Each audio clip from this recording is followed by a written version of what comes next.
نبی صلی اللہ علیہ وسلم کی سب سے پہلی زوجہ محترمہ سیدہ خدیجہ بنت خویلد رضی اللہ عنہا ہیں۔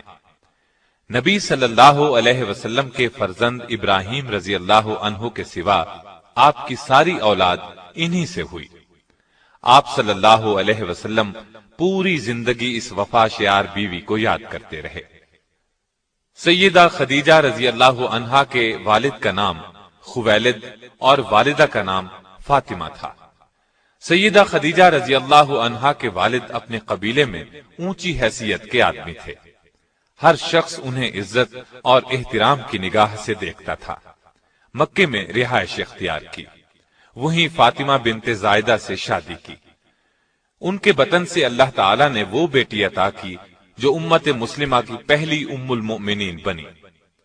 سیدہ خدیجہ رضی اللہ عنہا عام الفیل سے 15 سال پہلے پیدا ہوئیں۔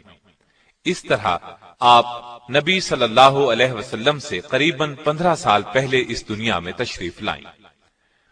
رسول اللہ صلی اللہ علیہ وسلم سے پہلے آپ رضی اللہ عنہا کے 2 نکاح ہوئے۔ پہلے خاوند کا نام عتیق بن عابد مخزومی تھا۔ ان سے آپ کے ہاں ایک بچی ہند پیدا ہوئی۔ دوسرا نکاح ابو حالہ ہند بن نباش سے ہوا۔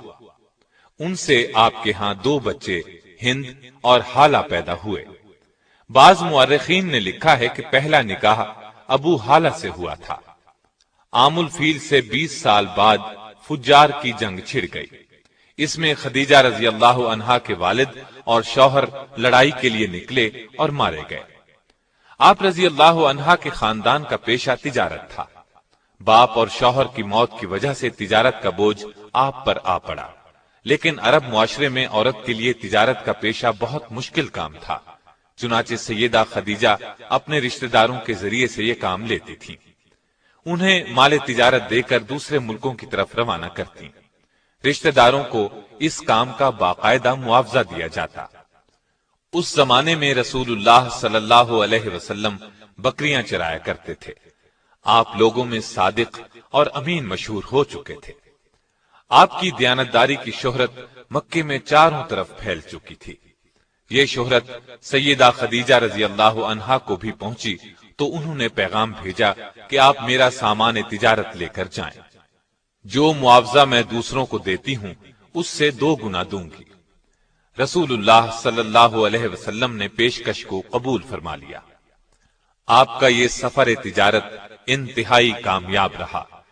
چنانچہ تجارت کے اس سفر کے 2 ماہ 25 دن بعد خود سیدہ خدیجہ رضی اللہ عنہا نے نکاح کا پیغام بھجوایا۔ نبی صلی اللہ علیہ وسلم نے اپنے چچا کے مشورے سے اس پیغام کو قبول کر لیا۔ سیدہ خدیجہ رضی اللہ عنہا نہایت سمجھدار اور شریف خاتون تھیں۔ اللہ تعالی نے مال و دولت سے بھی نوازا تھا۔ اپنے قبیلے میں باعزت تھیں، اس لیے ہر شخص ان سے نکاح کا خواہش مند تھا، لیکن قدرت نے انہیں اپنے نبی صلی اللہ علیہ وسلم کے لیے منتخب کر لیا تھا۔ اس طرح نکاح کی تاریخ طے ہو گئی۔ مقررہ تاریخ کو آپ اپنے چچا ابو طالب، سیدنا حمزہ اور خاندان کے دوسرے لوگوں کے ساتھ سیدہ خدیجہ کے گھر تشریف لائے۔ ابو طالب نے نکاح کا خطبہ پڑھا۔ 12.5 اوقیہ حق مہر مقرر ہوا۔ یہ 500 طلائی درہم کے برابر تھا۔ اس طرح سیدہ خدیجہ رضی اللہ عنہا کو پہلی ام المؤمنین بننے کا شرف حاصل ہوا۔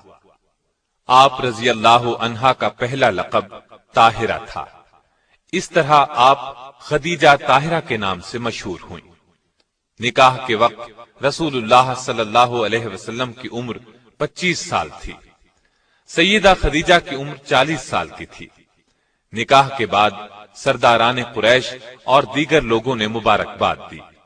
نبی اکرم صلی اللہ علیہ وسلم کی زوجیت میں آنے کے بعد سیدہ خدیجہ نے اپنا سارا مال و اسباب آپ کے قدموں میں ڈھیر کر دیا۔ اس سے آپ کو روزی کمانے کی فکر سے نجات مل گئی۔ اب آپ تھے اور اللہ کی عبادت۔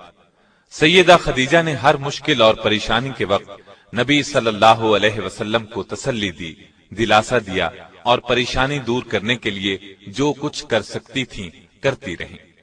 مثلا جب آپ پر پہلی وحی یعنی اقرا بسم ربک الذی خلق غار حرا میں نازل ہوئی تو نبی اکرم صلی اللہ علیہ وسلم گھر تشریف لائے، بدن مبارک پر لرزہ طاری تھا۔ سیدہ خدیجہ رضی اللہ عنہا سے فرمایا مجھے کپڑا اوڑھا دیں۔ جب کچھ دیر بعد گھبراہٹ دور ہوئی تو غار حرا میں پیش آنے والا واقعہ سیدہ خدیجہ سے بیان کیا۔ سیدہ خدیجہ نے آپ کو تسلی دی اور کہا قسم ہے اس ذات کی جس کے قبضے میں میری جان ہے، میں امید رکھتی ہوں کہ آپ اس امت کے نبی ہوں گے۔ اس کے بعد سیدہ خدیجہ رضی اللہ عنہا آپ صلی اللہ علیہ وسلم کو اپنے چچا زاد بھائی ورقہ بن نوفل کے پاس لے گئیں۔ آپ نے پورا واقعہ سنایا۔ اس واقعے کو سن کر انہوں نے یقین کے لہجے میں کہا یہ وہی فرشتہ ہے جو موسیٰ علیہ السلام پر اترا تھا، کاش میں اس زمانے تک زندہ رہوں جب آپ کی قوم آپ کو وطن سے نکالے گی۔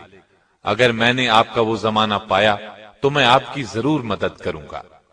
اللہ کے حکم سے جب آپ نے نبوت کا باقاعدہ اعلان فرمایا تب بھی سب سے پہلے سیدہ خدیجہ رضی اللہ عنہا ہی نے آپ کا پیغام قبول فرمایا اور ایمان لائیں۔ مردوں، عورتوں اور بچوں سبھی میں سب سے پہلے ایمان لائیں۔ آپ رضی اللہ عنہا نے نہ صرف نبوت کی تصدیق کی بلکہ آغاز اسلام میں آپ صلی اللہ علیہ وسلم کی سب سے بڑی مددگار بھی تھیں۔ آپ صلی اللہ علیہ وسلم کو چند سال تک کفار اذیت نہ دے سکے۔ اس میں بڑی حد تک سیدہ خدیجہ رضی اللہ عنہا کا اثر کام کر رہا تھا۔ مکے میں سیدہ خدیجہ کا بہت اثر رسوخ تھا۔ مشرکین نبی صلی اللہ علیہ وسلم کو جھٹلاتے تھے، اس سے آپ کو بہت صدمہ ہوتا، لیکن یہ صدمہ سیدہ خدیجہ کے پاس آ کر دور ہو جاتا تھا، اس لیے کہ وہ آپ صلی اللہ علیہ وسلم کی باتوں کی تصدیق کرتی اور مشرکین کے سلوک کو بے اثر کر دیتی تھیں۔ 7 نبوی میں قریش مکہ نے آپ صلی اللہ علیہ وسلم سے، آپ کے حامیوں سے اور بنو ہاشم سے تمام تر تعلقات توڑ لیے اور آپ صلی اللہ علیہ وسلم کو ان تمام لوگوں سمیت شیب ابی طالب میں رہنے پر مجبور کر دیا۔ وہاں آپ صلی اللہ علیہ وسلم کو 3 سال تک رہنا پڑا۔ یہ زمانہ سخت تکلیف دہ تھا، بچوں کے بھوک سے بلبلانے کی آوازیں سنائی دیتی تھیں۔ اس گھاٹی میں سیدہ خدیجہ بھی آپ صلی اللہ علیہ وسلم کے ساتھ تھیں۔ آپ نے بھی ہر وہ تکلیف برداشت کی جو دوسرے کر رہے تھے، پتے کھا کر گزارا کیا۔ ان حالات میں سیدہ خدیجہ رضی اللہ عنہا کے اثر و رسوخ سے کبھی کبھار کھانا پہنچ جاتا تھا۔ آخر کار قریش کے آپس کے اختلاف کی وجہ سے 3 سال بعد 10 نبوی میں اس مصیبت کا خاتمہ ہوا، یعنی ہجرت سے 3 سال پہلے وہاں سے نکلے۔ نبی اکرم صلی اللہ علیہ وسلم کے ساتھ سیدہ خدیجہ نے بھی اس سخت تکلیف دہ ماحول سے نجات پائی، لیکن مسلسل تکالیف کی وجہ سے ان کی صحت بہت خراب ہو گئی تھی۔ آخر کار رمضان 10 نبوی میں اس دار فانی سے دار آخرت کی طرف انتقال فرما گئیں۔ انا للہ و انا الیہ راجعون۔ وفات کے وقت آپ رضی اللہ عنہا کی عمر 64 سال 6 ماہ تھی۔ اس وقت تک شریعت میں نماز جنازہ کا حکم نہیں تھا، اس لیے آپ رضی اللہ عنہا کو اسی طرح دفن کر دیا گیا۔ رسول اللہ صلی اللہ علیہ وسلم خود ان کی قبر میں اترے اور سب سے زیادہ غم گسار بیوی کو قبر کی آغوش میں رکھا۔ آپ رضی اللہ عنہا کی قبر جنت المعلا میں ہے۔ آپ کی وفات کے سال کو عام الحزن قرار دیا گیا۔ بخاری اور مسلم کی ایک حدیث ہے کہ ایک مرتبہ جبریل علیہ السلام نے نبی علیہ السلام سے عرض کیا، سیدہ خدیجہ رضی اللہ عنہا آپ کے پاس برتن میں کھانے کی کوئی چیز لا رہی ہیں، جب وہ آئیں تو انہیں اللہ تعالیٰ کا اور میرا سلام کہہ دیجیے گا۔ نسائی کی ایک روایت کے الفاظ یوں ہیں، جبریل بارگاہ نبوت میں حاضر ہوئے اور کہا، حق تعالی شانہ سیدہ خدیجہ کو سلام کہتے ہیں۔ سیدہ نے یہ سن کر فرمایا کہ حق تعالی خود سلام یعنی سراپا سلامتی ہے اور جبریل پر بھی سلامتی ہو، اور آپ صلی اللہ علیہ وسلم پر بھی سلام اور اللہ کی رحمت ہو۔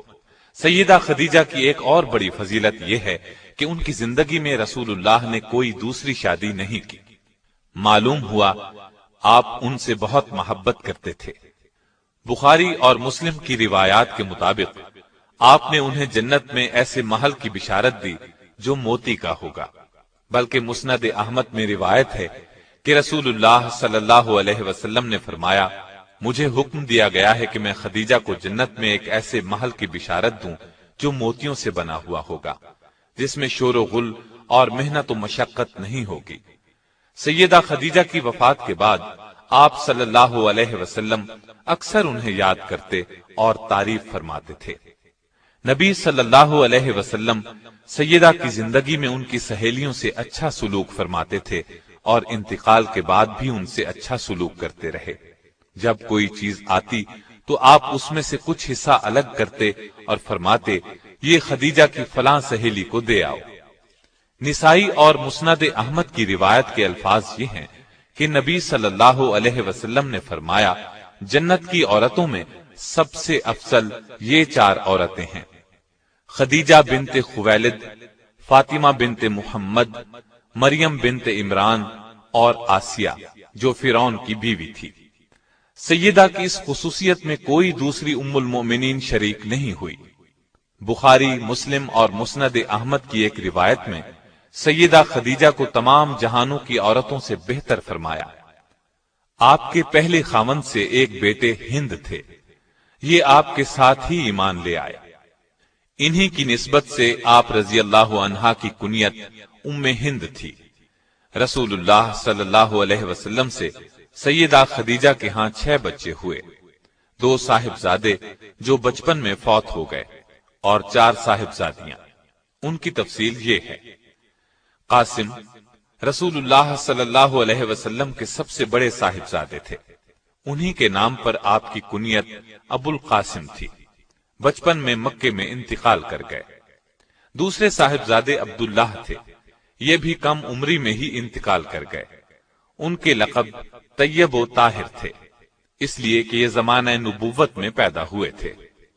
سیدہ زینب رضی اللہ عنہا، یہ رسول اللہ صلی اللہ علیہ وسلم کی سب سے بڑی صاحبزادی تھی، اور دوسری صاحبزادیاں سیدہ رقیہ رضی اللہ عنہا، سیدہ ام کلثوم رضی اللہ عنہا اور سیدہ فاطمہ رضی اللہ عنہا ہیں۔ Don't forget to like, comment, share and subscribe to